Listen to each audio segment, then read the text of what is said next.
nang mabisita ni Chandria ang Pilipinas, masyado pa siyang maliit at ang tanging laman lang ng isip niya ay paglalaro.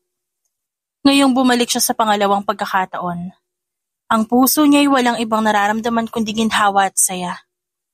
In the Philippines, she can be free without the burden of being the extra princess to the Spanish royal home. We will arrive at the rest house shortly. Pahayag ng kanyang bantay bago siya alalayan, papasok ng isang van. Salamat. Ang hindi siguro alam ng marami, hindi nagpapataya ng mga anak ng royal house. Para saan pa? At nakalagay naman sa mga alituntunin kung sino ang dapat magmana ng trono. Ngunit hindi ibig sabihin nun, nakaalis na siya sa mga mata ng mga mapanghusgang miyembro ng lipunan. A princess should speak a lot of language fluently. A princess should dress nice and clean. A princess remains pure until marriage. A princess is calm, poised, at kailanman hindi nagagalit. Para bang ibig sabihin ng prinsesa? Robot na maganda lang tignan, pero walang pakiramdam. You're spacing out. Akala ko ba'y namimiss mo ang Pinas? Ito ang pinili mong bansa para sa iyong pagpapahinga. Untag ni Mel, ang personal niyang tagapangalaga. Ito ang iniwan sa kanya kasama si Dong, isang bodyguard. Philippines is considered low risk para sa kanya. Kaya sila lamang ang inassign para samahan siya sa pagbabakasyon. Napayakap siya sa sarili. Nagugustuhan ko naman ng tanawin. Napapaisip lang ako sa kalagayan na ate at kuya. Walang mangyayaring masama habang wala ka doon. Magpapatuloy ang practice ng ate Leonora mo, habang ikaw naman ay nandito. Sa pagbalik natin, mas mahusay na siya at mas malakas. Kapag nawala ang hari at reyna, ikaw ang papalit at mapoprotektahan ka niya ng maayos. Napangiti siya dahil sa narinig. Hindi na ako mapipilitang magpakasal sa lalaking hindi ko gusto. Alang-alang sa royal family. Dahil sisiguraduhin ni ate na masusunod ang puso ko. Yan din ang dahilan kung ba't kailanman walang girian sa pagitan nilang magkakapatid patungkol sa posisyon at kayamanan. We're here. Imporma ni Dong, bago sila ibinaba sa isang bahay. Simple lamang ito. Masaya siyang bumaba sa tulong ni Mel at huminga ng malalim. Aaralin niya ang kultura ng Pinas. Ibabahagi sa kanyang ate ang mga malalaman. Pero ang cultural exchange na gusto niyang mangyari, hindi natupad. Dahil ilang araw pa lang ang kanyang pagliliwaliw, dumating na ang tawag na ikinakatakot ni na husto. May nangyaring masama sa ate at kuya mo. Kaya kinailangan nilang siguraduhin na wala makapagtuturong nandito ka sa Pilipinas. Hindi na natin sila makukontak mula ngayon. Pahayag ni Mel. Napahawak na lang siya sa dibdib na kumikirot. Bakit ngayon pa? Kamusta si ate? Ayos na ba siya? Oo. Pero gustong makasiguro ng hari at reyna na wala ring mangyayaring masama sa'yo kung sakali man na natitrace ka rin ng mga kalaban nilang pamilya. Senyorita, magpapalit tayo ng bahay. At kinailangan mong simplehan ang pananamit. Hindi ka pa pwedeng umuwi ng Espanya hanggat hindi pa nahuhuli ang pasimuno sa pag-atake sa tagapagmana. Baka naman si ate lang ang pakay nila, Mel. Hindi naman ako ang tagapagmana kundi si ate. Nung pagbantaan nila ang pamilya mo noon, ginamit ka rin bilang panakot sa hari at reyna. Chandria, isipin mo, kadugo ka nila.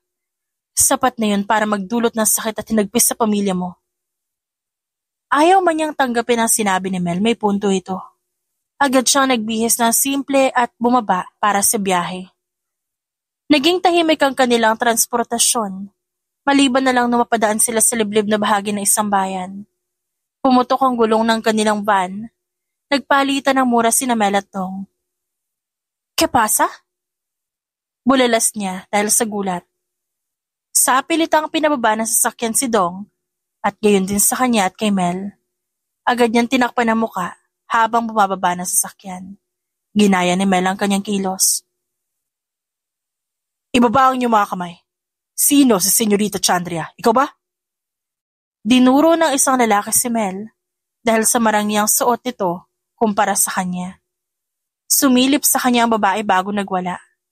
Nagkagulo dahil pilit inaabot ni Dong si Mel habang nagsisisigaw sa wikang Espanyol.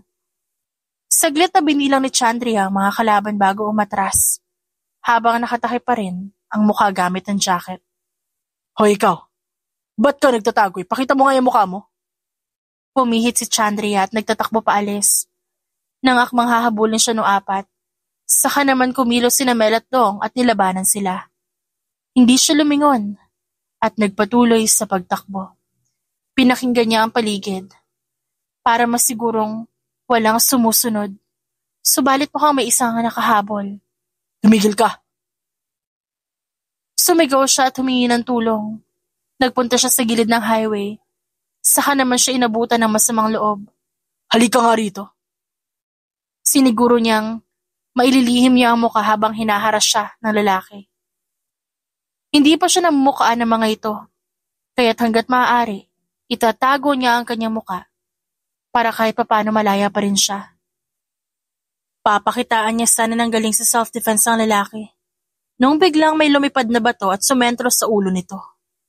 Napahawak na lang sa noo ang kalaban. Saka naman ito inundayan ng malakas na suntok mula sa likod ng isang estranghero. Bumagsak ang lalaki at hindi na nakakibo. Buhay pa ba siya? Tanong niya bago sinundot ang mama na umandusay sa lupa. Ang mga masasamang damo matagal mamatay. Pahayag ng estranghero bago siya tinignan mula ulo hanggang paa. Nag-aalala ka para sa kanya? Gamunti ka na ang dakpin at gahasain ito, nakukuha mo pang kaawaan yan?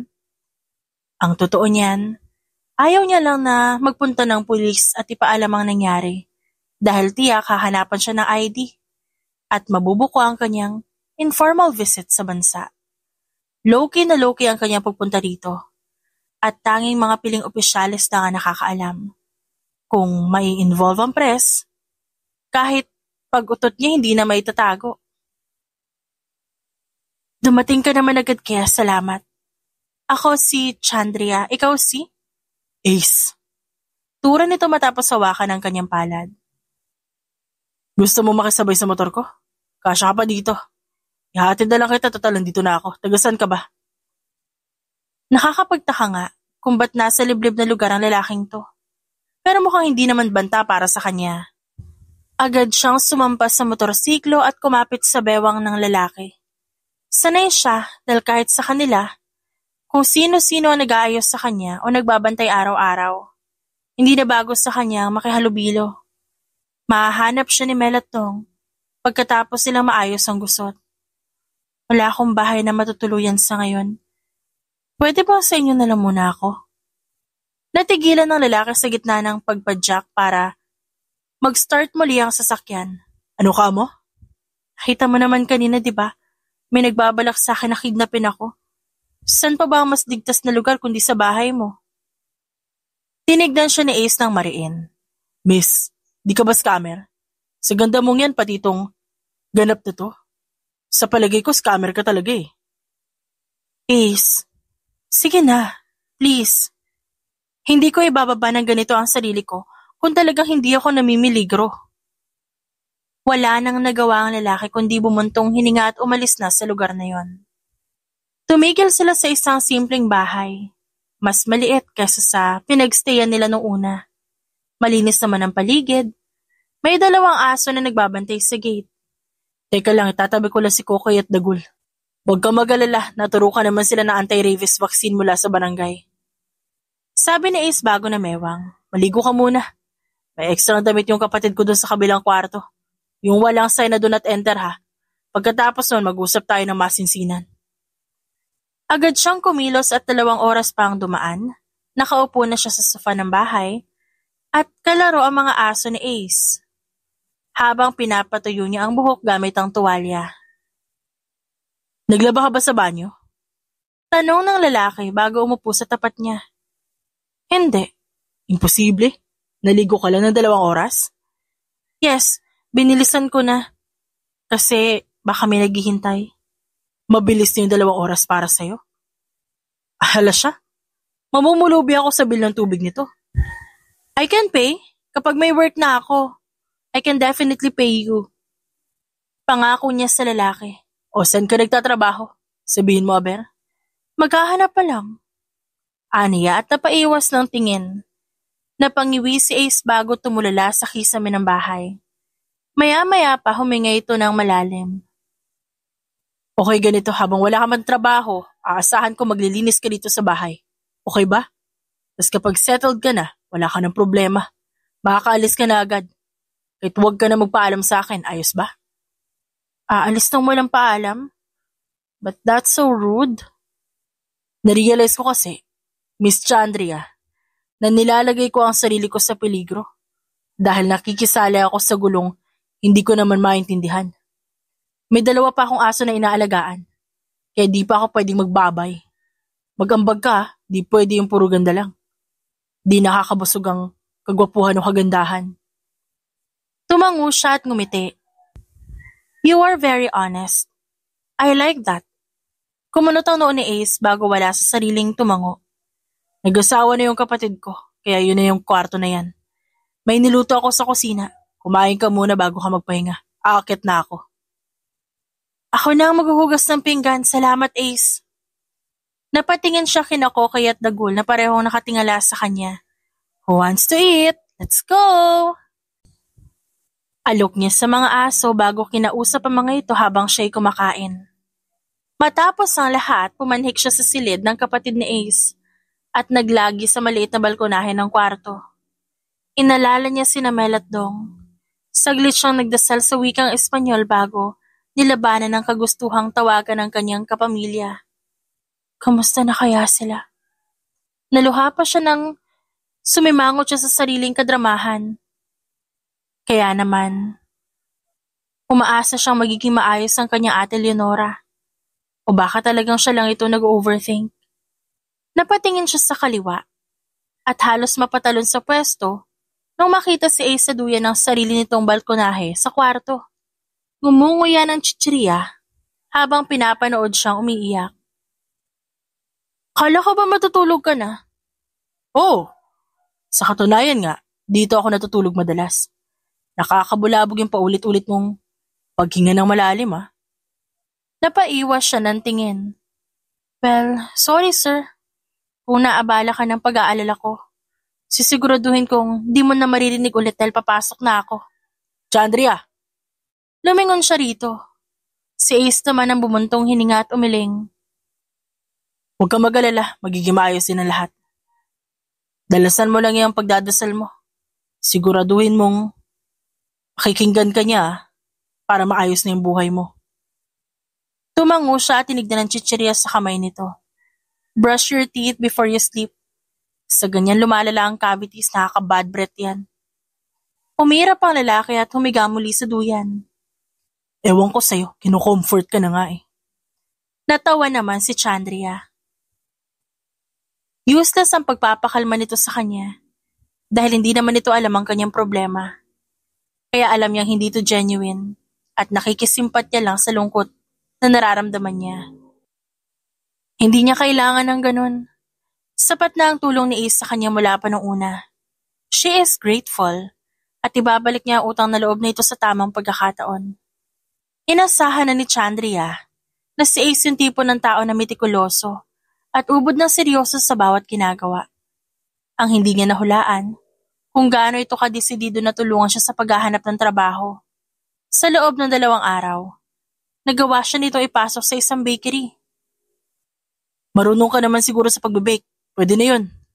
Lahat ng tao gusto nang maalat-alat na pandesal. Makakabisado mo yun agad. Mag-iingat ka lang sa harina. Kasi magkakasugat ka niyan dahil sa pangangate. Pangangaral nito sa kanya habang minamasa niya ang dough na ginawa. Okay, this feels nice. Kahit medyo nakakangalay siya. Trabaho yan, hindi laruan kaya talaga nakakapagod. Huwag mong mabanggit sa may-ari yung pinagsasabi mo sa akin kanina. Baka paalisin ka nalang bigla. Napakunot ang noo niya sa sinabi nito. Ace, the perfect bread dapat may kompletong ingredients.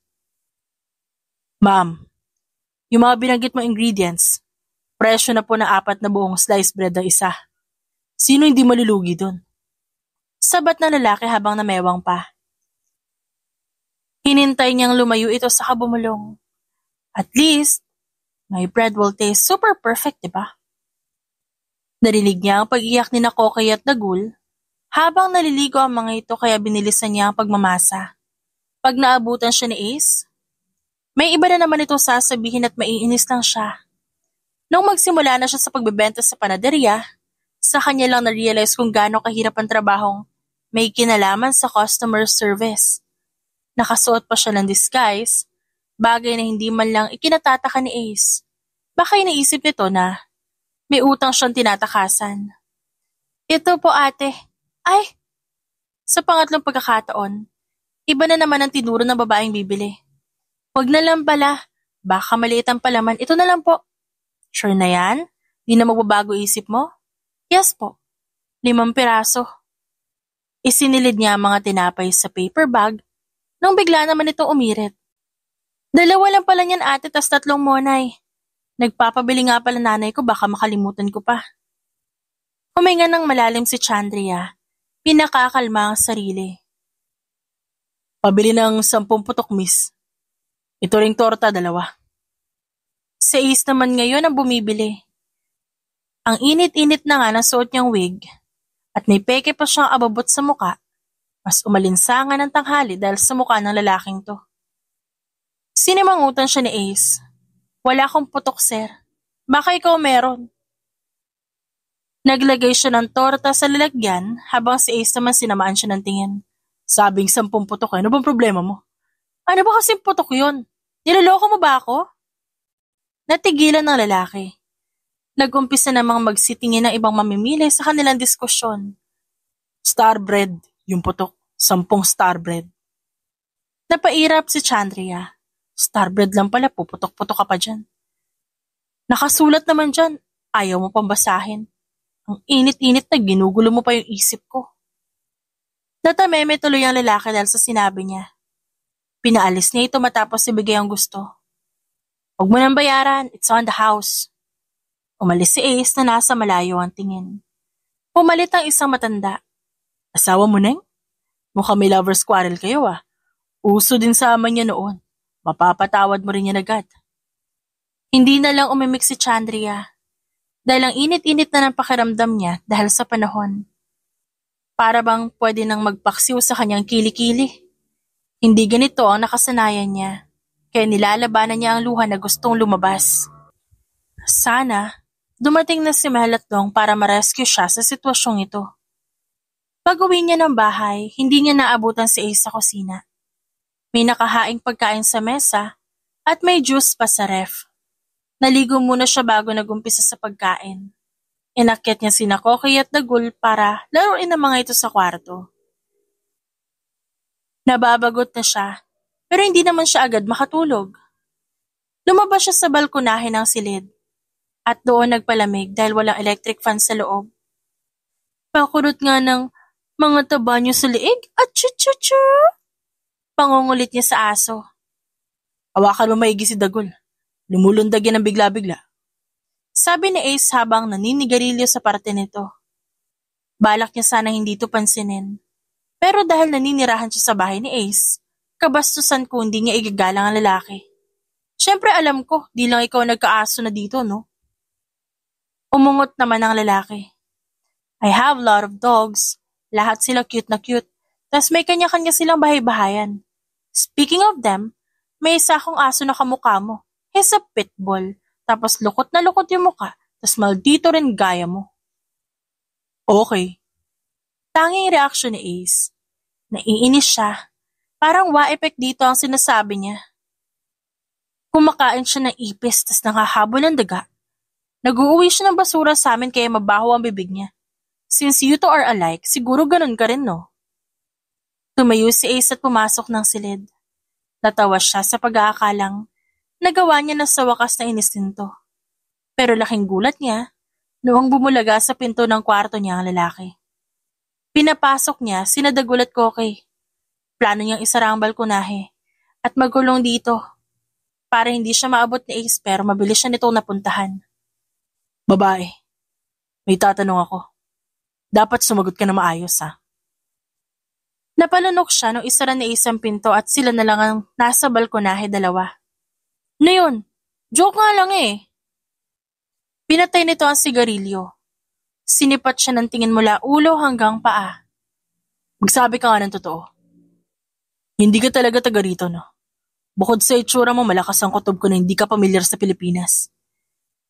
Hinanap ko yung mga sangkap na pinagsasabi mo na nakaraan. Lumabas na exclusive lang sa Spain ang ganon. Fine. Galing nga ako ng Spain. Lumaki ako doon. My father asked me ano raw ba yung gusto kong araling lingwahe. At naimpluwensyahan ako ng nanay ko. Yun yung katulong na nag-alaga sa akin. At siya yung rason ba't ako nandito ngayon sa Pilipinas, ba't kung gusto ko dito? Ano ngayon? May mali ba doon? Question niya kay Ace. Yun naman pala. Inakbayan siya nito at sinimulang guluhin ang kanyang buhok. Hola, buenas noches, senyorita. Pinagsasabi mo dyan. Bitiwan mo nga ako, dikit ka ng dikit, nainitan ako sa ginagawa mo. Pinakawalan siya ni Ace, pero kinulong naman ito sa palad ng mukha niya. Tuturuan kita ng mga bagay na hindi mo alam. Para naman, nakakasabay ka sa akin, okay ba? Sa sweldo mo, bumili ka ng damit tapos electric fan para hindi ka high blood lagi. Tinignan niya lamang ito hanggang sa mapagod ang lalaki kakapistil ng kanyang muka. Tapos ka na? Oo, sige. Matulog ka na. Maaga pa trabaho bukas. Very good ka today, okay? Sorry na. Iniwas si Chandria ang tingin bago itulak ang lalaki paalis ng silid. Tulog ka na nga. Di yun nang iinis ka pa. Ano nang iinis? Sincere nga tong paghingi ko ng sorry. Sige na, huwag ka na magalit. Oo na. Makulit ka pa. Kaysa sa alaga mong aso eh. Hindi na nagsalita pa si Ace at hinayaan na lang siya sa gusto. Nakuha pa nito magbabay bago pumasok sa sariling kwarto. Nakahinga siya ng maluwag. Naiinis talaga siya sa lalaking yon. Pakiramdam niya, kailangan niya itong i-impress. Umaariba na naman ang pagiging people pleaser niya. Pero itong si Ace, ang hirap namang pasayahin. Kaya gusto niya na lang na magalit ito. Hindi gumagana ang lahat ng plano niya. Nagsuklay siya ng buhok bago humiga sa kama at natulog. Naburo siya sa trabaho pagtagal. Maaga siyang pumapasok at hapon ako umuwi. Madalas may dala siyang tinapay mula sa panaderya. Yun nga lang malalamig na at minsan pa ay matigas. Kahit pa paano nakakatulong si Chandria sa gawaing bahay. Pero nung napapadalas na ang kanyang pagtutula sa isang tabi, inaya na siya ni Ace para maglibot-libot. May inaalala ko sa'yo, babae. Sigurado ka bang wala naghahanap sa'yo kahit saan? Baka mamaya makulong na lang ako bigla, ha? Saglit siyang kinabahan sa tanong nito pero agad ding umiling. Ba't ka naman makukulong nasa legal age naman ako? Wala ka bang boyfriend? Hinigop niya ang sabaw ng balot bago sumagot. Mukha ba ako may boyfriend? Wala nga naghahanap sa akin tas wala akong phone. Inaasahan niya na lang itong tracker na iniwan sa kanya upang mahanap siya ng kanyang pamilya. Kung di pa siya sinusundo ng mga ito, ibig sabihin hindi pa ligtas ang sitwasyon. Nakatutok naman siya lagi sa mga news outlet upang malaman kung may bago bang balita tungkol sa kanyang ate Leonora, ngunit kahit isearch niya wala namang lumalabas. Okay, sabi mo yan, ha? Tinignan niya si Ace. Ba't mo ba inaalala yan? Wala kang pake kung single ba ako o taken. Iha, tayo lang nga nasa bahay at akong kasama mo lagi. Nakikita tayo ng mga kapitbahay na laging magkasabay. Tapos pinapabili mo pa ako ng kung ano-ano sa katawan. Yung pangailangan mo. Kung kaya isipin talaga nila lahat na mag-live-in tayo, baka ako puntahan ka ng partner mo dito. Tas marinig ang sabi-sabi, magiging masama pa tayong dalawa. Wow! Kailan ka pa nagkaroon ng pakisasabihin ng iba? Si Kokoy nga nag-CR sa bakuran ng kapitbahay natin. Tapos ang sabi mo ibang aso ang may gawa kahit kitang-kita naman sa CCTV na siya yun. Walang maghahanap sa akin kaya wala kang kailangang isipin. Huwag kang mag-alala. Tumingala si Ace. Basta, sinabi kong AI-generated yung footage na yun, umuha ka na lang. Napapahiya si Kokoy natin kung aako tayo. Aba, kung alam mo lang. Sinira din ng aso nila yung tanim ko dati. Binabalik ko lang yung ginawa nila sa akin. Petty ka pala eh. Dapat pinatawad mo na lang. Hindi nagiging tama ang isang mali kung gagatungan pa ng isang kasalanan, okay? Gets mo? Hindi nga. Lumapit ito para agawin ang balot na pilit niyang binubuksan. Ano naman ngayon kung mali? Para sa ikagagaan na loob ko. Ba't di ko gagawin? Hindi ako nakakatulog basta iniisip ko yung nilalamangan ako at niloloko. Okay. Gets mo rin ba? Tila naman nasampal si Chandria sa sinabi nito, kaya yumuko na lang siya at hindi na nagsalita pa. Tinapos na Ace ang pagbubukas ng balot at binigay ito sa kanya. Yan, sige na. Hindi na yan lasang balot eh, lasang daliri mo na yan eh. Reklamo niya. Arte-arte mo talaga no. Mas gusto mo bang kakaibang itlog? Teka, meron ako dito, pero mabuhok. Naging malisyoso ang tingin ni Chandria. Inabangan niya ang gagawin ng lalaki at halos mapalingon na lang siya sa paligid ng may dukutin ito sa tagiliran. Mukhang doon ito nilagay ang tinatagong mabuhok na itlog. Nalilipat pa lang pwesto nun? Ngumiti si Ace. Excited ka masyado ah. Ayan na ang palito mo, eat well. Nasaan ang buhok dyan? Wala namang buhok yan eh. Yung nyog, para na ring buhok, di ba? Ang tatabangan ng bawat ible eh. Sakto ang tamis. Inubos niya ang binigay nito habang pinapanood nila mga nagtitinda sa tabing dagat. Ang expectation niya, magandang tanawin at malamig na simoy ng hangin. Pero ano ba't bumaho itong tabing dagat? Marami pang nagkalat na basurang plastik sa paligid. Uwi na tayo, baka naghahanap na sina Dagul at Kokay, kawawa naman. Alok niya sa lalaki. Natutulog na yata mga binti ko eh, ayaw tumayo. Ano? Ano sabi mo? Namamanhid, Chandria. Namamanhid din pa ako. Napasimangot na lang siya dahil sa sinabi nito. Maya-maya napahilamos to ng palad sa muka. Halika na nga. Uwi na tayo kung ano-ano pa iniisip mo. Nauna siyang maglakad, pero nagawa siyang maabutan ni Ace at akbayan. Nireregla ka ba? Parang sama-sama ng mood mo. Sino ba hindi maiinis kung ganyan ka magsalita? Saad niya naman sa lalaki. At naglakad na sila pa uwi. Panay ang tingin sa kanya ng lalaki pero umiirap lang siya. Pero hinayaan niya na lang, naguluhin nito ang kanyang buhok. Sa kanilang pag-uwi, wala siyang lakas para dumungaw pa sa balkonahe. Para magmuni-muni. Diretso siyang bumagsak sa kama at humilik. Mukhang may milagro nga talagang dala ito si Ace. O kundi naman kaya baka sumpa. Dahil isang linggo lang matapos na banggitin niya tungkol sa pagtatrabaho sa fast food, hinatid siya nito sa isang kainan. Suot pa rin niya ang disguise. Heto na po siya. As you can see, malakas po to at matangkad pa. Bihira yan sa mga babae. Sabi pa ni Ace sa shift leader ng kainan bago sila iniwan ng tauhang yon. Napahawak siya sa palad ni Ace. Pagod ka naman magluto para sa akin. Pakiramdam ko talaga binibenta mo na ako eh. Sinamantala nito ang paghawak niya at ginawa pang yakapan ng ganap. Mamimiss kita, pero ano ba yung 5 a.m.? Oras lang yan. Susunduin kita. Tapos uwi ka na para matulog. Alauna ka naman papasok sa panaderia, di ba? Gusto ko ng adobong pusit, tapos with fried rice na may egg. Seryoso ang bulong niya. Naningkit ang mga mata ni Ace. Humbala sa cravings mo. Galingan mo sa work ha. Doble kayod tayo para kay Dagul at Kokay. Tumango na lang siya bago nilapitan ng shift leader na kararating lang. Saka naman humarurot paalis ang motor ni Ace. Dagul at Kokay? Palayaw ba yan na anak niyo? Baka mabulis sila ng mga kalaro nila ha? Untag ng ginang bago siya pinapasok sa opisina. Hindi na nagsalita pa si Chandria. Tumango na lang siya dahil nakakapagod magpaliwanag. Saan po ako magsisimula? Dito muna sa pagtitimpla ng mga inumin. Nagsisi siya ng husto nung gawin niya ang balak. Kulang talaga ang tulog niya tas ang init-init pa tuwing tanghali kapag papasok siya ng panaderia. Pagpatak ng 10:00 ng gabi, papunta naman siya sa fast food at doon magjo-duty hanggang alas 5 ng umaga. Sobrang dami ng kanyang ginagawa, kahit pag-check ng balita hindi niya maasikaso. Nung magdalawang linggo na siyang ganun ang setup, doon naman natakot na husto si Ace sa kanya. Hoy babae, huwag ka matutulog sa likod kung gusto mo pa mabuhay Ano ba? Saad nito habang nagmamaneho pa uwi. Nakasakay siya sa motor nito at inaantok na siya.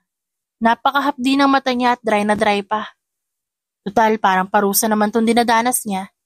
Ipapakita niya na lang kay Ace kung paano siya sumuko. Saludo siya sa mga taong nakakayang baliin ang kani-kanilang sleeping schedule para sa trabaho. Lalo na sa mga pinagsasabay na 2 o 3 gig sa isang araw. O di kaya buong buwan para lang magkapera. Nang sapat sa ipanggagastos. Ang swerte-swerte ng buhay niya noon. Hindi man siya pinapansin ng mga magulang niya. At patapon man ang tingin ng lahat sa kanya, hindi siya nagugutom o nagpapakahirap para lang magkapera. Yun naman talaga ang pinaka-basic na kailangan ng tao para mabuhay. Ang kasiyahan, susunod lang kapag napunan na ang pangunahing pangangailangan. Yun ang realidad. Huminto si Ace sa isang bukas na convenience store at bumili ng malamig na maiinom. Binalikan siya nito sa maliit na parking space. Binuksan ko na kaya uminom ka. Para kahit paano gisingin diwa mo hanggang sa makauwi tayo ng bahay. Naluluha siya. Pero dahil dry ang mata niya, namula lang ito. Ace naman Hindi nakakaintindi. Matutulog na nga ako, maingay ka. Lumambot naman agad ang agresibo nitong pagtitig sa kanya. Tinungga ni Ace ang napakalamig na inumin bago lumapit upang isalin sa kanyang bibig ang juice. Hindi lang diwa niya ang nagising kundi ang kaluluwa niya na rin. Napilitan siyang lunukin ang binigay nito at maubo-ubong pinaatras ng lalaki. Nanghahalikan na lang bigla. O yan, gising ka agad. Tara na, para makatulog ka sa bahay. Tumigil ka na muna sa panaderya, pati sa fast food. Ako pa yata makakasama sa kalusugan mo Pahayag ni Ace habang pinapaandar ang sasakyan. Tulala tuloy siya sa kanilang buong biyahe. Hindi niya maintindihan kung bakit. Bakit hindi siya galit sa lalaking to? Ninakaw lang naman ng lokong to ang first kiss niya. At hanggang ngayon para bang may tusok-tusok pa rin sa kanyang labi. Nararamdaman niya pa rin to. Para bang kinuryente nito ang kanyang bibig. Kulang na lang, ihian ka ni Koke. Di mo pa rin pinapansin ang pagpapakyut niya. Untag ni Ace habang nagpapalit ng tsinelas. Maliligo ka ba? Oo, with matching toothbrush pa kasi napairap na lang siya at hindi tinapos ang sasabihin. Hindi niya kayang banggitin ang naganap. Good, lasang fries Lasang fries pa nga? Bulalas niya sa sarili. Nilapitan siya ni Ace at seryoso nagsalita. Matulog ka na muna. Saka natin pag-usapan na nangyari. Di ako aalis ng bahay kasi maglalaba din ako ngayon. Kaya sige na. Maniwala ka sa akin. Mas maganda pag-usapan natin to kapag nakapagpahinga ka na. May atraso ka sa akin Huwag kang maloko mamaya. Kailan ba ako nanalo sa'yo? Sige na, pag di ka pumasok, iisipin ko magpapaulit ka. Tumalikod siya at agad na pumanhik sa silid para makapagbanlaw ng katawan. Gusto niya mang kumpletuhin ang self-care routine niya. Pinangunahan na siya ng pagod kaya naman nakatulog na siya matapos makapagbihis. Paggising niya madilim na sa labas.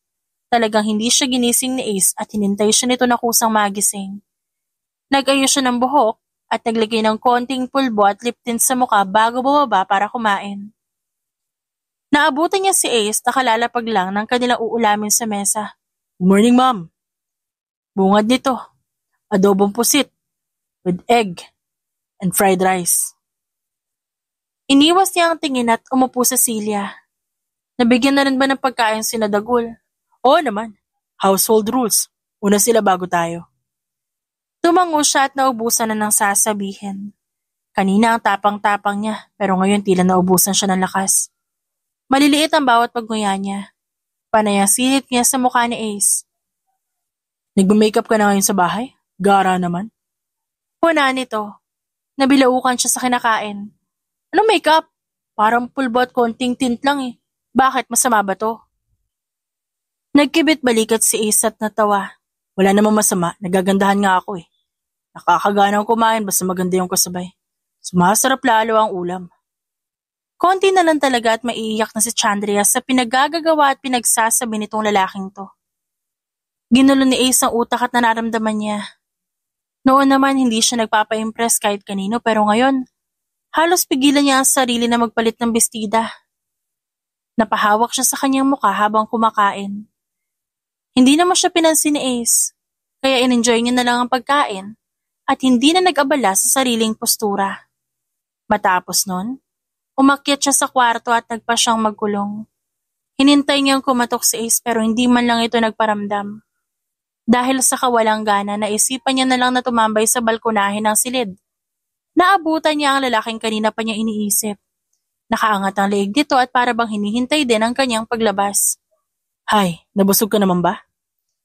Sumandal siya sa railing para magkaharap sila ni Ace. Konti na lang ang espasyo sa pagitan ng balkonahe nila. Sino di mabubusog? Ihalos punuin mo yung plato ko ng kanin. Nagigilty kasi ako. Pakiramdam ko. Isinugal ko yung kalusugan mo dahil sa pagtatrabaho. Napailing naman siya. Ako kaya nagumpisa ng ideyang yun. Ang totoo niyan, gusto ko lang magpaka-busy. Ikaw ang naglalaban, nagluluto at naglilinis sa bahay kaya bumabawi na lang ako sa pera. Sinabi mo, bawal ang ganda lang, di ba? Naitikom ni Ace ang bibig. Umabot na ilang segundo bago ito makasagot. Okay naman yung sa panaderia. Ang sa akin lang huwag ka nagkukulong ng bahay. Maramdaman ko lang na dalawa tayong kumikilos, ayos na yun sa akin. Marami akong gustong bilhin niya, ano magagawa mo? Tungkol dyan, may ipon naman ako. Akin tong bayat lupa. Pinundar ko habang nasa barko pa ako nun. Kung di naman araw-arawin niya mamahaling gastos, pwedeng-pwede kitang buhayin. Gusto sabihin ni Chandria na kaya ring buhayin niya ang sarili. At mas marami siyang pera kumpara kay Ace. Pero baka himatayin na lang ito bigla kapag sinabi niya ang totoong katauhan dito. At bakit mo naman ako bubuhayin, ha? Namewang pa si Ace. Kasi ayoko umalis ka sa tabi ko. Sa tagal natin magkasama dito, Chandria, kapag ikaw nawala pa sa paningin ko, ako na yata ang pinakabobong tao sa mundo. Nasasabi mo lang yan kasi nasanay ka lang sa akin. Parang yung pagtingin mo sa akin pareho sa nararamdaman mo kina Dagul at Koke. Kumurap si Ace at nagtatakang tumingin sa kanya. At kailan pa ako nakipag-lips to lips sa aso, Aber? Babae, ikaw na mismo nagsabi na nasanay na ako. Kung talagang wala akong nararamdaman, papayagan ko ba ang sarili ko matouch sa'yo? Si dad kong to? Baliw na lang magbibiro ng ganyan. Natatawa man siya, pinigilan niya ang sarili. At mas piniling mag-emote pa. Di talaga eh. Ayaw mo nga sabihin sa akin gusto mo ako. Kay simpleng salita pero hindi mo mabigkas. Kasi hindi naman tunay ang feelings mo para sa akin. Seryoso ang mukha ni Ace. Chandria, pwede ba akong pumasok sa kwarto mo? Napaiwas siya ng tingin dito. Sa kwarto ko? Ba't naman siya pupunta doon? Ano binabalak niyang gawin sa akin? Tanong niya sa sarili. Bukas naman yung pinto kaya sige. Agad na umalis si Ace. Kaya napaupo na lang siya sa isang silya. Hinanap niya ang mga kabahayan sa malapit pati ang nagkikinangang ilaw sa malayo. Narinig niya ang pagpasok ni Ace, kaya itinoon niya sa langit ang tingin. Umupo sa kanyang tabi ang lalaki. Hay nako, ganda ng gabi. Maliwalas. Perfect para mag-ice cream. Nabura ang ngiti ni Chandria. Nasa kandungan ni Ace isang malaking tub ng ice cream. At may dala pa itong kutsara. Hindi niya alam kung matutuwa ba siya sa dessert o madidismaya. Oh, ba't mukha kang iyak dyan? Natauhan siya. Hindi, sinong iiyak? Hindi ako marunong nun, no, baliw. Okay. Napayuko na lamang si Chandria. Umusod palapit si Ace kaya magkadikit na sila. Alam ko masyado akong brusko. Nakakasakit ang kilos at pananalita ko minsan.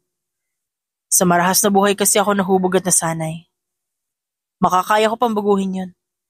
Mahalaga naman akong tao at Hindi ko basta-basta sinisira ang mga pangako ko, kaya humagin tayo man. Kapag may ayaw ka, lalayuan ko. Pag may gusto ka, sisikapin ko ibigay yun sa'yo. Kung ang mga desisyon mo makakabuti sa akin, susuportahan kita. Poprotektahan kita, ipagluluto at ipaglalaba. Pahayag nito. Natawa siya sa mga pinagsasabi ni Ace. Ang act of service nito, kayang gawin ng mga tauhan niya. Hindi niya hinahamak ang mga kaya nitong gawin para sa kanya. Bagkus nasisiyahan lang talaga siya. Kahit pagmamahalan nito ang ialay sa kanya, kasabay ng katapatan at pagiging loyal, solved na si Chandria. Hindi kasi nabibili ng pera ang mga yon.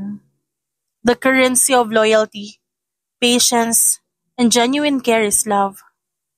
Kahit mga mayayaman, hindi yan basta-basta makukuha. Huwag mo naman pagtawanan, no?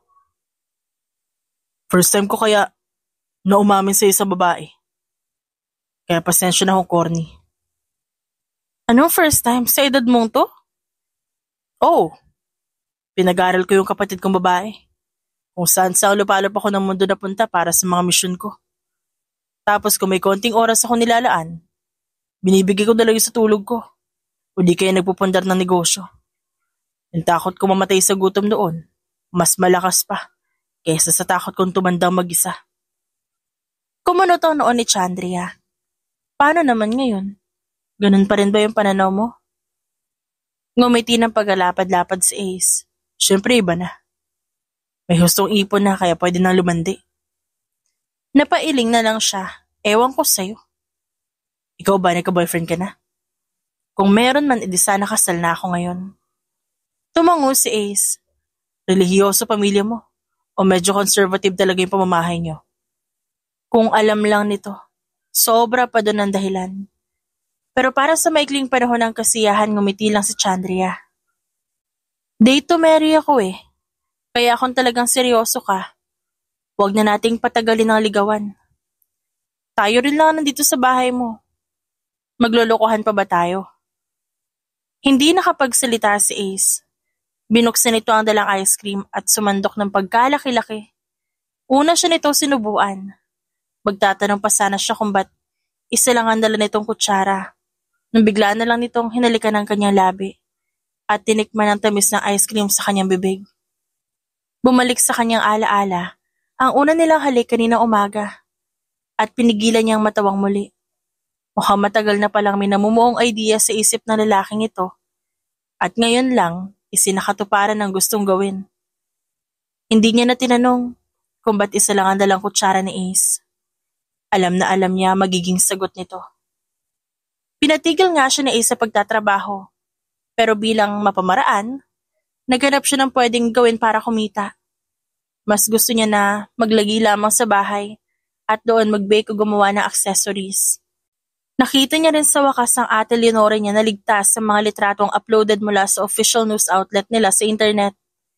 Hindi niya alam kung gugustuhin niya pa bang magpasundo o hindi na.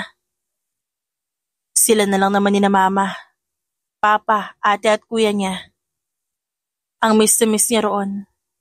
Kaso kahit nandun man siya, hindi naman sila magkikita madalas dahil may kanya-kanya silang official duties.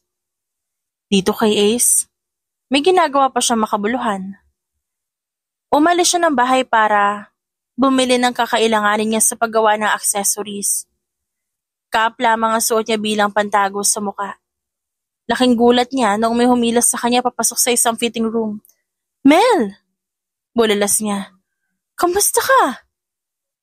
Ayos lang ba kayo ni Doc? Senyorita, pasensya na tatagalan kami. Ang totoo niyan, ipinakita ng babae ang peklat nito sa tiyan. Nadali ako ng araw na yun. Nabigyan din si Dong sa balikat, kaya hindi namin kayo napuntahan agad.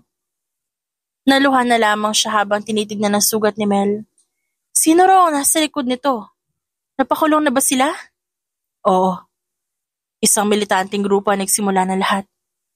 May mga tinawagan sila dito sa Pilipinas para matarget ka. Yung mga sumalubong sa atin noong araw na yon.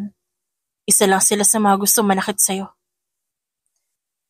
Ngayong nahuli na ang militanteng grupo, wala na rin mag-i-sponsor ng pagdakip sa kanya, kung kaya nawala na rin ang target mark sa kanyang noo.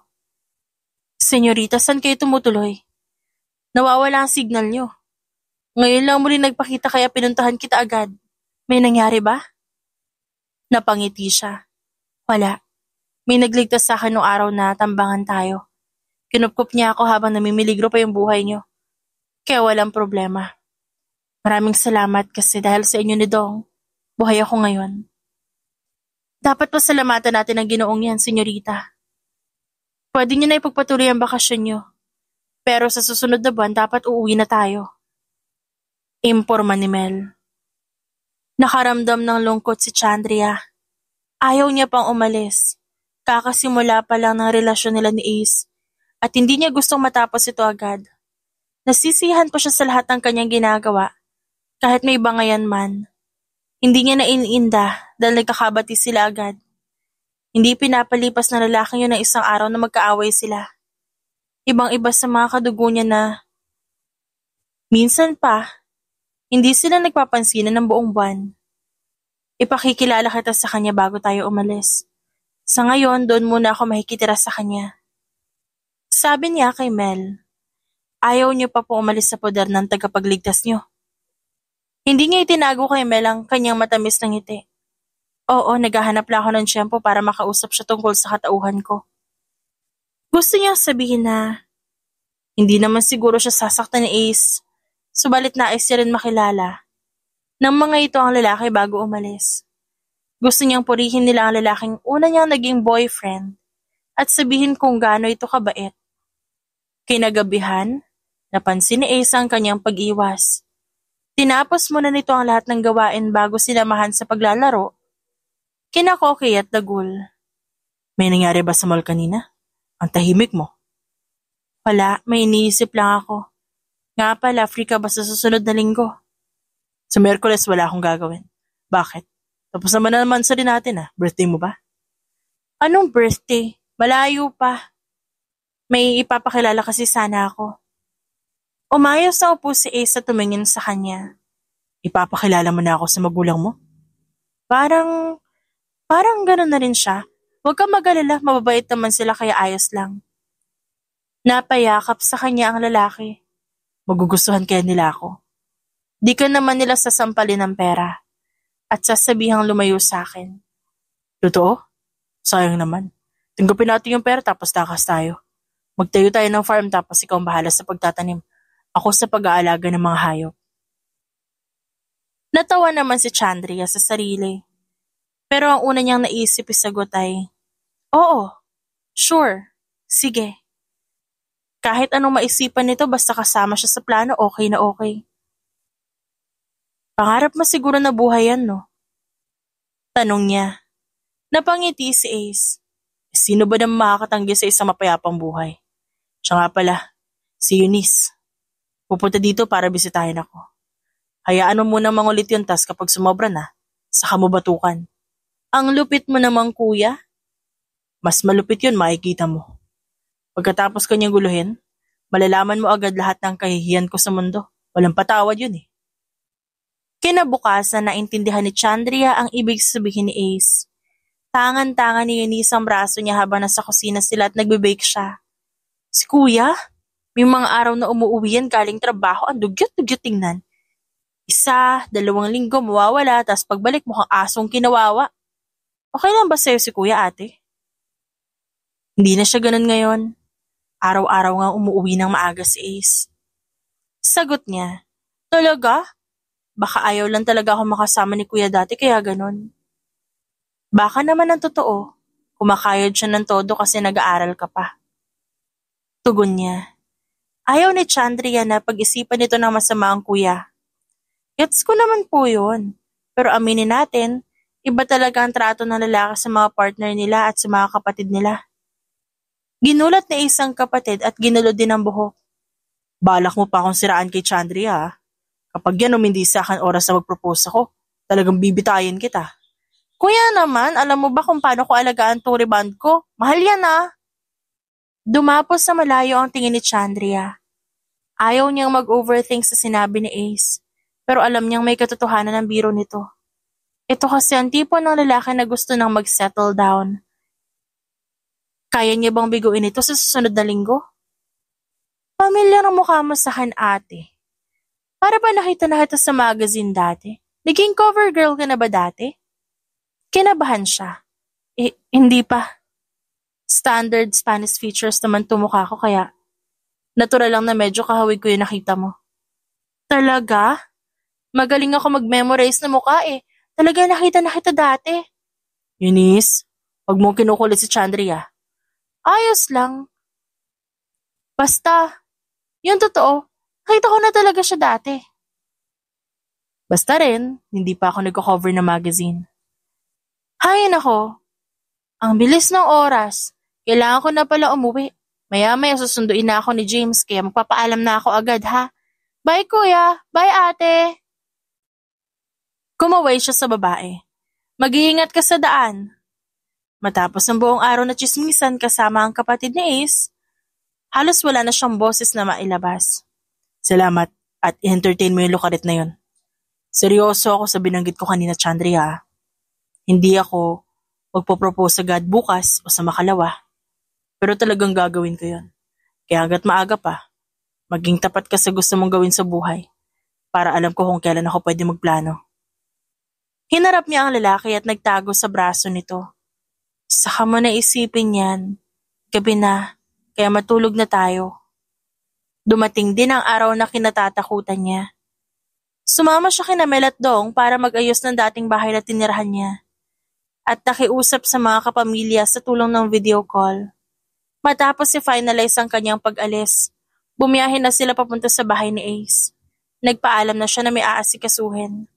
Laking gulat nito nang huminto sa tapat ng bahay ang dalawang sasakyan at ilan sa mga bodyguard na kasama niya hanggang makaalis ng bansa. Chandria, mga tiyuhin mo ba sila? Magandang araw po. Bati ni Ace. Nasasaktan siyang makita ang ngiti nito kaya yumuko na lamang siya. Si Mel ang nagbigay ng papel at banner dito. Nagpapasalamat sa iyo ang lahat para sa serbisyo at pagligtas mo kay Señorita Chandria Isabel de Borbon o Ortiz, Infanta de Spain. Kung may naisin ka man bilang kapalit na iyong kabaitang ipinakita, sabihin mo at sisikapin naming maibigay sa iyo ang mga yon. Tila nabingi ang lalaki sa sinabi ni Mel. Tinanggap nito ang papeles habang nakatingin pa rin sa kanya. Tinangka siya nitong lapitan ngunit humarang ang mga gwardya.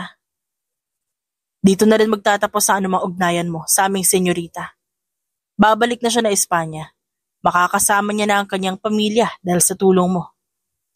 Napailing si Ace. Fuck! Kung alam ko lang na di na kami magkikita ulit. Di na sana kita pinaalis ang bahay na to. Bulong ng lalaki. Lumakas ang tawa niya hanggang mapagod at tumunganga sa isang tabi. Chandria, wala ka talagang balak manatili, no? Gusto ko. Halos automatic niyang sagot. Gusto ko kung nasad ka. Pero mahirap ipilit yun, di ba? Hindi na makasagot pa si Ace dahil inalalaya na siya paalis ng mga tauhan. Hindi niya man lang nakita ang huling pagkakataon ang mukha ng lalaki na una niyang naging nobyo.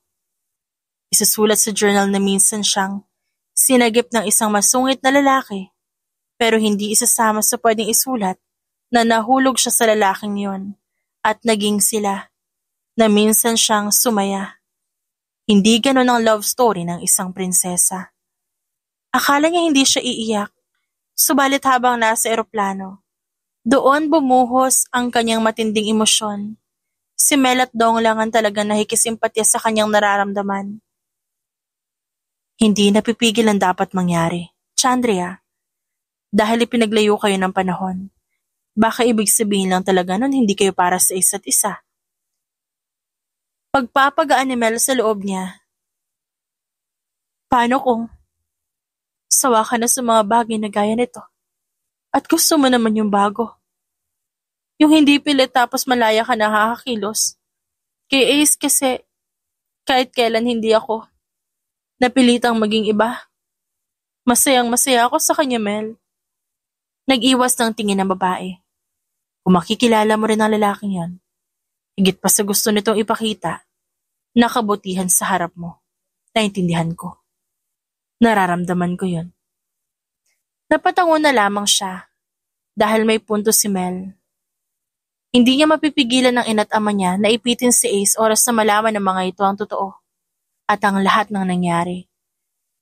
Paglapag niya sa bansang Sinilangan, nakahilera ang maraming tao para sa kanyang pagdating.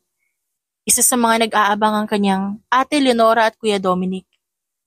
"Ate, ligtas ka!" Tili niya bago niyakap ang dalawa. "Kuya, kamusta?" Mas lalo ka naging clingy. Yan ba ang natutunan mo sa bansang yon?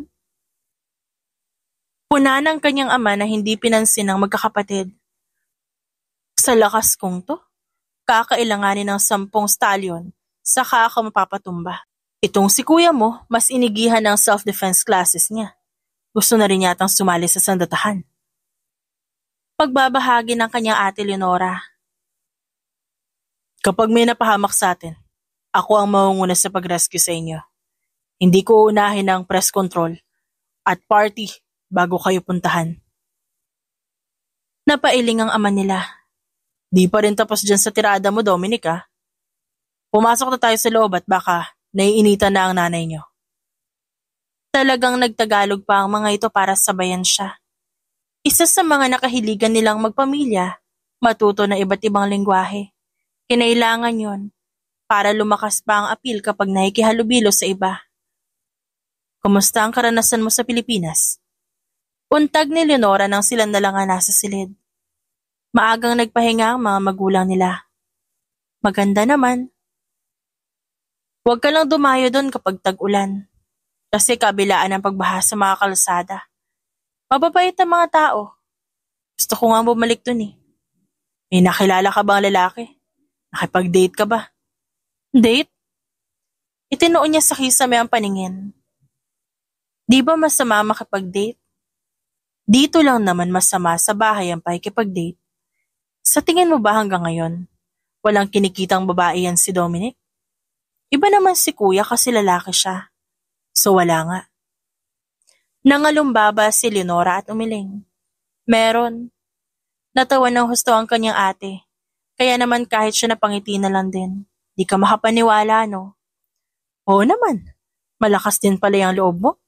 Buong akala ko talaga masyado kang duwag para gawin yan.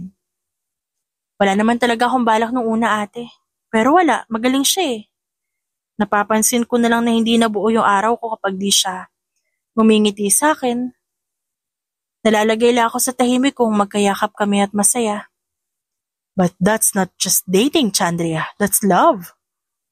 Naging mapakla ang kanyang ngiti. There's no love in the royal house, Leonora. There's only duty and commitment. Kahit sina mama at papa, ganun, di ba? Sayang naman. Kung mapupunta lang sa wala ang attachment niyo sa isa't isa. Sa mundo kung saan ang mga tao ay bumababa na ang attention span, bilang na lang ang relationship na nagtatagal. That means itong amin, hindi rin talaga pang matagalan. No man has ever sacrificed his life to step a foot in this house. Hindi para sa pag-ibig, at lalong hindi para sa akin. Saad niya, bago pumikit at nagpa siyang matulog. Nilapitan siya ni Leonora at niyakap. Napangiti siya dahil kahit papaano mas naging close sila dahil sa nangyaring ito. Akala niya, makikisimpatya lamang ang kanyang ate. Pero kinabukasan, kung sino-sinong lalaki ang bumisita sa bahay para kausapin siya. Magandang umaga, senyorita. Sabi ng ate ninyo sa Euro dapat kunin ang imbitasyon para sa party ngayong linggo? Tinawagan niya si Leonora matapos ang small talk ng lalaki. Ano to pinapadala mo sa akin? Magagawa ng mga tauhan ang pagdidistribute na invitation, ate. Entrada niya. Magagawa nga nila pero hindi naman ang mga tauhan natin ang kailangang mag-move on. Ikaw, entertain them. Pumili ka ng kahit sino matipuhan mo at sabihin mo agad sa akin. Wala akong kapatid na magmumukmuk at masasaktan lang sa isang tabi. Paninermo nito bago siya binabaan ng tawag. Halos mapasabunot siya sa sarili sa inis. Para makatakas sa mga lalaki, nagdahilan siya na magpapahangin muna sa hardin. Doon siya nagtagal at inayos ang kanyang sitwasyon. Tinanggal niya ang cardigan at umupo sa ilalim ng puno para magpahangin.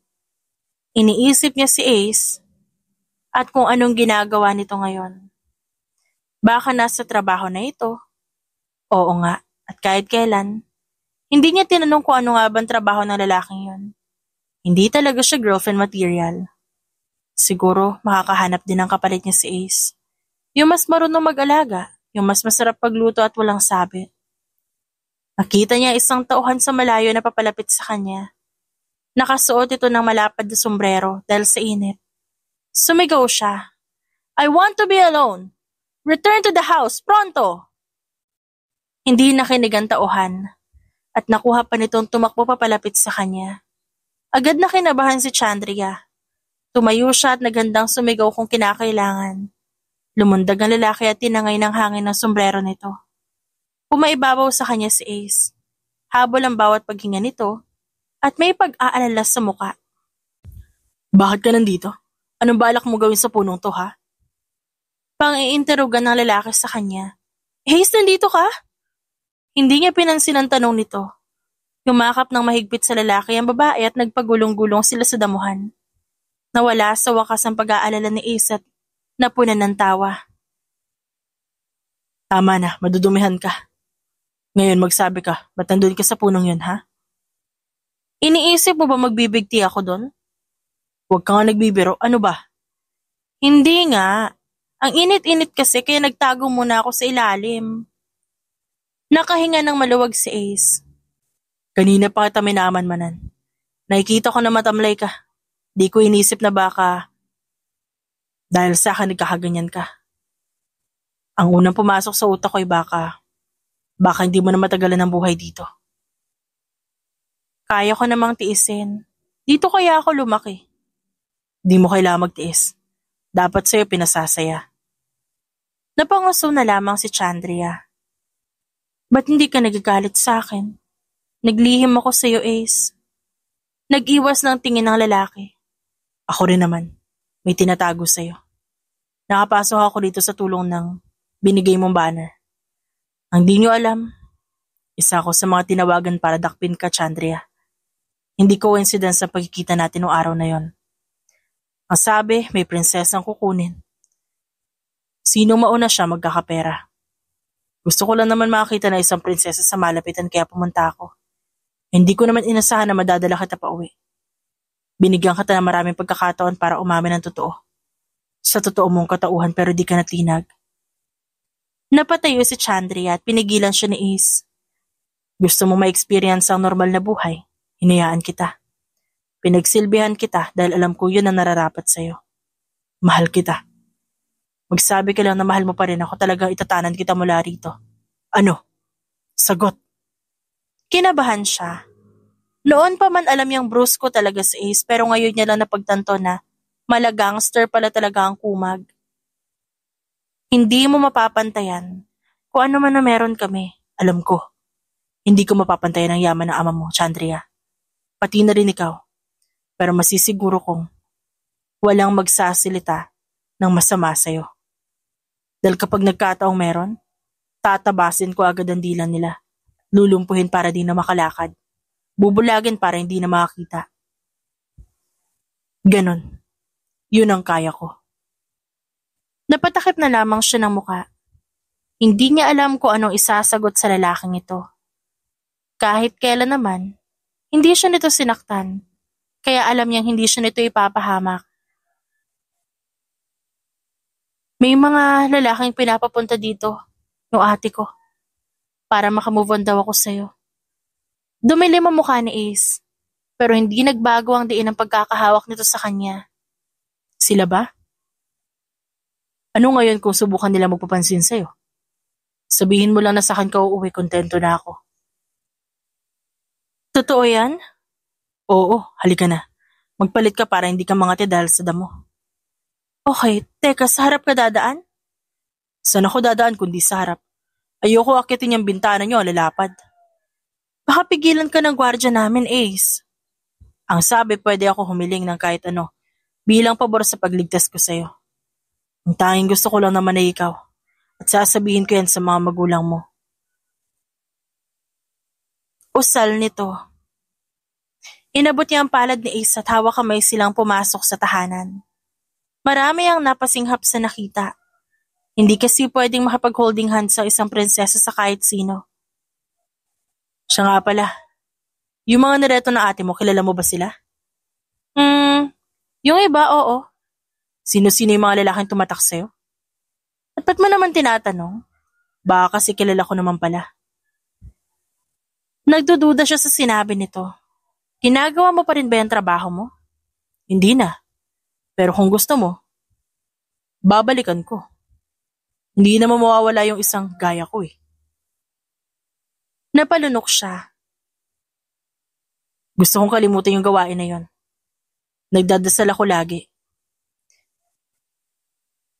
Dapat lang, Ace. Ipagdadasal ko din yon. Kapag tayo pinaghiwalay ng kamatayan, di ko gustong masunog sa impyerno. Alam ko namang sa langit ka mapupunta, Chandria. Napakabait mo. Huwag kang mag-alala. Gagapangin ko ang hagdan papuntang langit at magmamakaawa na pagbuksan ni Lord. Di nadadala ng awa yung ganon. Kaya dapat magpakabait ka na. Dumagundong ang pagtawag ng kanyang ama't ina. Chandria. Hinigpitan niya ang hawak sa palad ni Ace at ngumiti. Ma, pa. Si Ace po. Yung lalaking mahal ko. Hindi sila niyakap ng mga ito. O kahit pagngiti lang ay ipinagdamot ng kanyang mga magulang. Malupit ang tingin ng mga ito habang kinakausap sila ni Ace. Alam ito ni Leonora? Opo, hindi rin po nagalit sa akin si ate nang malaman niya to. Napailing ang magulang niya. Dahil nangyari na. At sigurado ako nagawa niya na lahat ng ginagawa ng isang tipikal na magnobyo at magnobya. Wala nang silbiyang paghigpitan ka pa namin, Chandria. Inilabas ni Ace ang papeles na dala. Ang sabi, pwede kong hingin ng kahit anong gusto ko. Sir, mahal ko ang anak niyo. Siya ang gusto ko. Kaya sana wag niyo siyang bigyan ng sama ng loob. Natameme ang kanyang ama. Ang kanyang ina naman, napapangiti na lang sa narinig. Naisip mo ba kahit minsan, Ace, na sa pagtapak mo rito, baka hindi ka na makabalik sa inyo? Wala na rin naman ho akong babalikan sa amin, ma'am. Si Chandria ang pinakamahalaga sa akin ngayon, kaya sana hindi po mauwi sa ganyan. Narinig namin ang reputasyon mo. Nagulat din kami dahil hindi mo isinuko si Chandria sa mga masasamang taong yun. Bakit nga ba hindi, Ace? Umupo ito ng tuwid. Si Chandria po ang pinakamagandang babaeng nakita ko. Kaya naisip ko, kawawa naman kung mapapahamak. Hindi naman sa mababaw akong tao. Nang malaman kong babae ang target, nagpasya na ako na kapag ako ang unang nakakita sa kanya, palalayain ko siya at patatakasin. Nung magkasama kami ni Chandria, saka ko lang naisipan na sa akin na lang muna siya. Napakurap ang ama ng babae. Hindi ko pa masabi kung okay lang ba sa akin o hindi. Si Chandria naman, napakunot noon na lang. Sabi mo di pwedeng mabuhay na ganda lang. Kaya nga tinuruan kita maging praktikal. Alright, Ace. Ganito, hahayaan namin kayo magsama pero walang makakaalam kung saan kayo lilipat at titira. Hanggat maaari dapat pribado ang buhay niyo. Sabi ng ina ni Chandria, no more princess privilege, Chandria. Dahil nagpasya ka nang hindi kami kinukonsulta. Mabuhay ka nang walang impluwensya mo bilang prinsesa. Hindi namin tatanggalin ang titulo mo. That's your birthright. Pero hanggang doon na lang yun. Kahit strikto ito sa pananalita, ang mahalaga para sa kanila, pumayag ang mga ito. Napatango na lamang siya. Matapos ang madugong usapan, nag-empake na siya para samahan si Ace pabalik ng Pilipinas. Sabi ng nanay mo dapat sa pribadong lugar tayo titira. Mukhang hindi nalalayo ang pangarap kong farm sa choices natin. Tumango siya. Okay, aaminin ko. Yan ang gusto kong maranasan sa susunod. Akong bahala sa'yo. Bago siya bumiyahe, nakipagkita pa sila ni Ate Leonora at Kuya Dominic sa kanya. Ingatan mo ang bunso namin. Sensitive yan.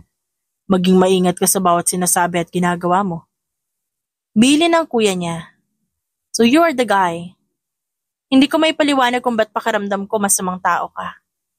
Any sane person should not trust you pero ito si Chandria lang ang naiiba.